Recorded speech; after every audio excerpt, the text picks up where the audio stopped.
नमस्कार मेरे प्यारे दर्शकों। आज हम बात करने वाले हैं एक ऐसे रहस्य की, एक ऐसी दिव्य चीज की जिसके बारे में कहा जाता है कि अगर आपने इसके असली रहस्य को जान लिया तो आपके घर में न सिर्फ पॉजिटिव एनर्जी बढ़ती है बल्कि माता लक्ष्मी की कृपा भी बनी रहती है।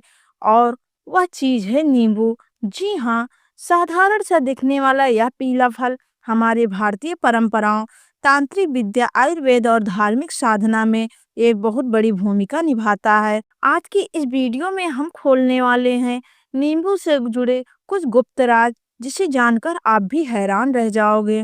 नींबू के प्राचीन रहस्य, इसका ऊर्जात्मक महत्व, मंत्र और पूजा विधि, गलतियां जो लोग करते हैं और उपाय जिन्हें करने से कहा जाता है कि घर में समृद्धि आती है। तो चलिए आरंभ करते हैं इस आध्यात्मिक यात्रा को। क्या आप जानते हैं कि नींबू केवल एक फल नहीं बल्कि इसे शुद्धिकरण का प्रतीक माना जाता है।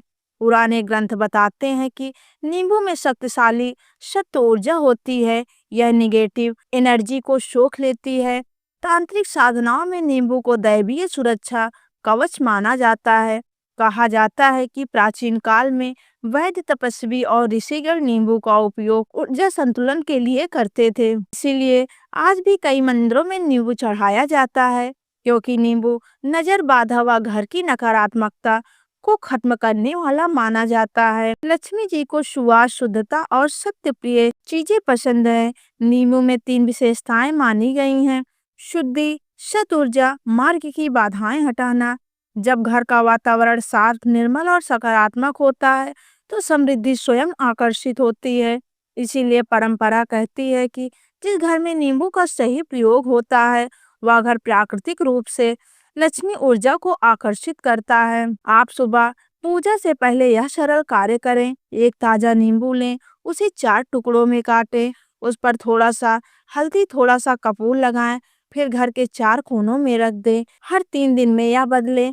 कहा जाता है कि यह प्रयोग घर की नकारात्मकता को सोख लेता है, मन को शांत करता है और घर में धन संपत्ति की गति बढ़ाती है। पुरानी मान्यताएं हैं कि यदि बार बार कोई बाधा आती है, काम बिगड़ते हैं, अचानक खर्च बढ़ जाते हैं, तो यह नजर दोष भी हो सकता है।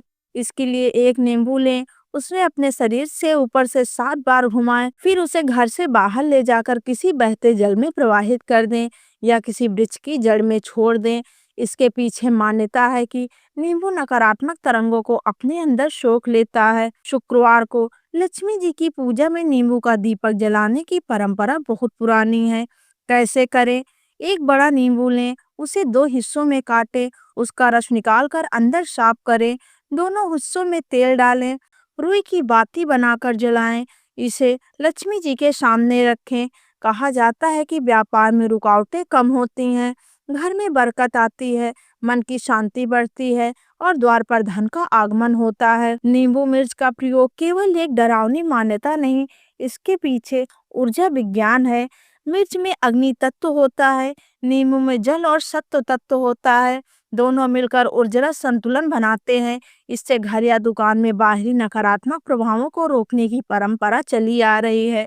यह वैज्ञानिक नहीं, परंपरागत मान्यता है और आज भी करोड़ों लोग इसे अपनाते हैं। अगर आपके काम रुक रहे हों, धन रुकने में अचानक परेशानी आ रही हो, तो शुक्रवार की रात एक नींबू लें, उस पर ओम श्री लिखें, उसे तिजोरी या धन रखने की जगह पर रात में रखें। सुबह उठकर नींबू को बहते जल में प्रवाहित कर दें। इसे धन आकर्षण की पारंपरिक विधि माना गया है।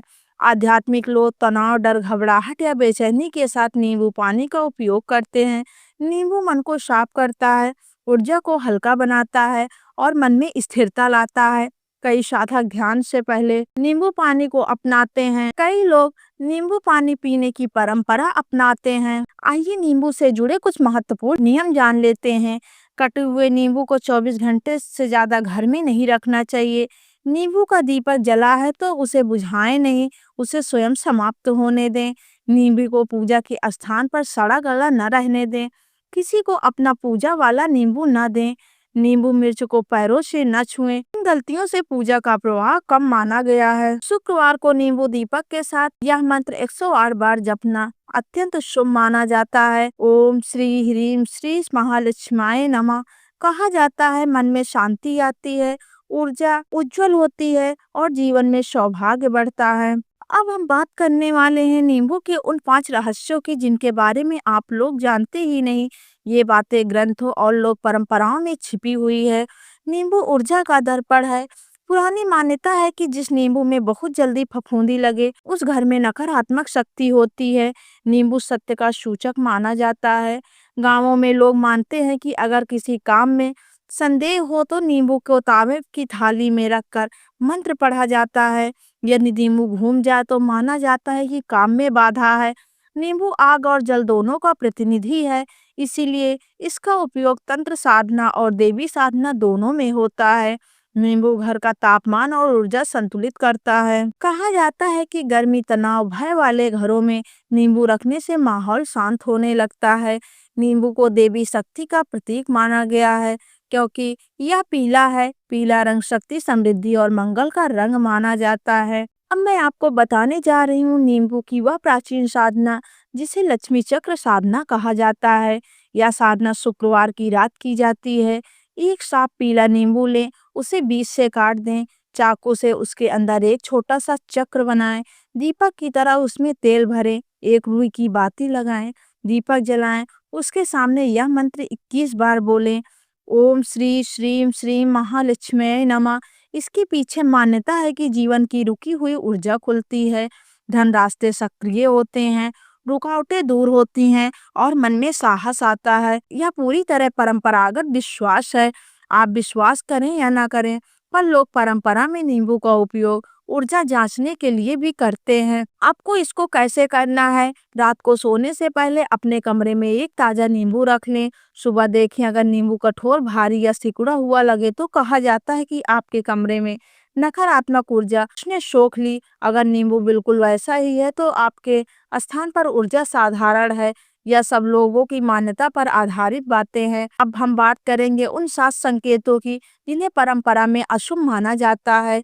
पूजा में रखा नींबू अचानक काला पड़ जाना, बार बार नींबू सड़ जाए, नींबू में तेज खटास की गंध आने लगे, नींबू का स्वाद अचानक कड़वा लगे, नींबू रखे स्थान पर चींटियां जमा हो जाएं, किसी शुभ काम के दिन नींबू फट जाए, लाल रंग के कीड़े नींबू में दिखें। कहा जाता है कि ऐसा संकेत ऊर्जा असंतुलन या बाधा का प्रतीक माने जाते हैं।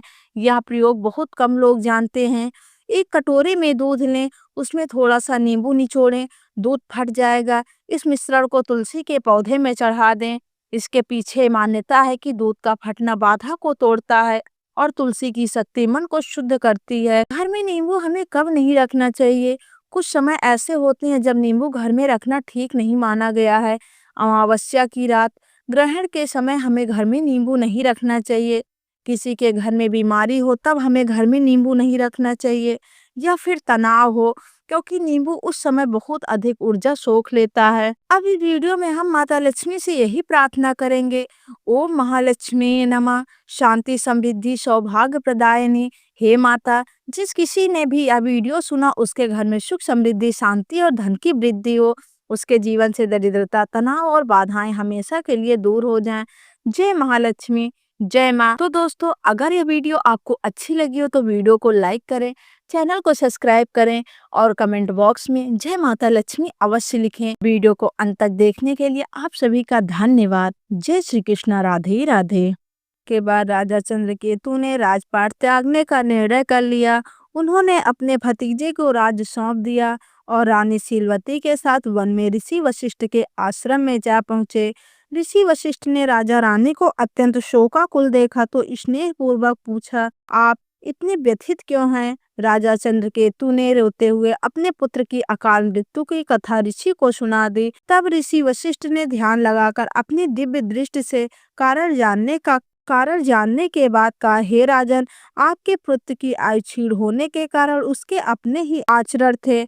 आपको पूर्व जन्म के पूरे फल से पुत्र की प्राप्ति तो हुई, किंतु आपके पुत्र ने बचपन से ही कुछ ऐसी अनुचित आदतें अपनाई जिसके परिणाम स्वरूप उसे सामना करना पड़ा। आपका पुत्र प्रतिदिन बिना स्नान किए भोजन करता रहा और प्रायः बिस्तर पर बैठ के भी भोजन करता रहा। जो मनुष्य बिना नहाए धोए भोजन करता है उसकी आयु क्षीण हो जाती है, और जो मनुष्य बिस्तर पर बैठकर भोजन करता है उसके शरीर में विभिन्न रोग उत्पन्न हो जाते हैं और उसके जीवन के भी असमय समाप्त हो जाने की आशंका रहती है। अनेक औषधियों और प्रयासों के बावजूद आपका पुत्र बचाया नहीं जा सका, क्योंकि उसकी देह उन अपवित्र आदतों का शिकार हो चुकी थी। लस्सी की इन वचनों से राजा रानी की आंखें खोल दी। उन्हें अपनी भूल पर गहरा पश्चाताप हुआ और उन्होंने सांसारिक मोह त्यागने का निश्चय किया। राजा चंद्रकेतु ने वहीं आश्रम में रहकर शेष जीवन तपस्या और भगवान के चिंतन में बिताया। रानी सीलवती ने भी राजसी ठाट बाट त्याग कर अपने पति के साथ सादा जीवन अपना लिया। इस प्रकार राजा रानी ने दुख से ऊपर उठकर धर्म के मार्ग पर शांति पा ली। कथा सुनाकर यमराज ने चित्रगुप्त को देखते हुए कहा, चित्रगुप्त, जिस प्रकार मनुष्य की अपनी